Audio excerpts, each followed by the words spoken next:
n'est qu'un dossier politique. Ce n'est pas un dossier judiciaire, mais un dossier politique. Donc, le règlement sera politique. Et vous êtes en train de le faire. Je vous félicite et je vous encourage.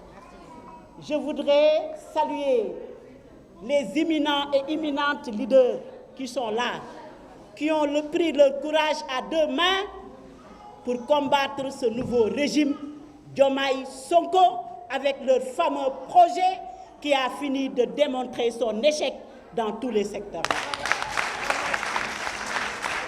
D'abord, dans la démocratie, nous étions les jeunesses du Parti démocratique sénégalais avec Maître Abdoulaye Wade. Nous avons combattu pour que ce pays soit un pays de démocratie, de paix, de droits humains et de stabilité.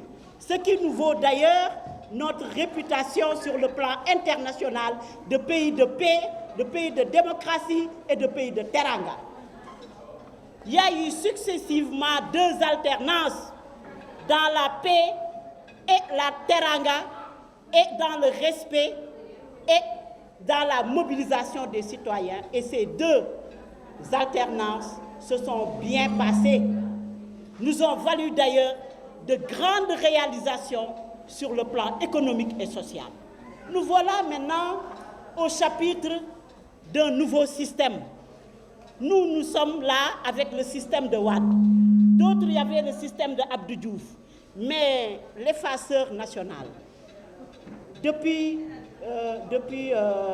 2024, nous avons un nommé Ousmane Sonko qui a comme objectif d'effacer tous les fondamentaux qui ont contribué favorablement à construire notre pays. D'abord, le pouvoir religieux, premièrement. Deuxièmement, les acquis démocratiques, la liberté de la presse, la liberté d'opinion, le fonctionnement des institutions, parce que le bon fonctionnement des institutions constitue le garant de la démocratie et des droits humains. L'objectif aujourd'hui de Ousmane Sonko, c'est d'être l'homme fort de ce pays.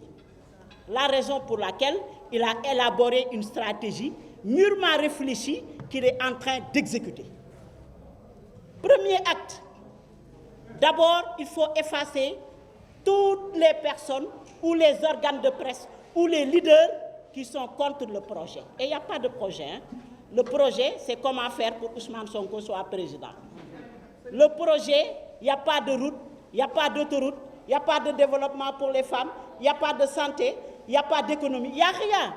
Le projet, c'est le TikTok, le Facebook, fabriquer une image, la vendre aux Sénégalais pour faire de Ousmane Sonko le président de la République du Sénégal. Ce n'est que ça le projet. Depuis 2024, l'avènement de ce régime qu'on appelle le régime Diomaye Sonko, le Sénégal est à terre sur le plan de nos acquis démocratiques, sur le plan du développement économique, toutes les notations du Sénégal ont baissé.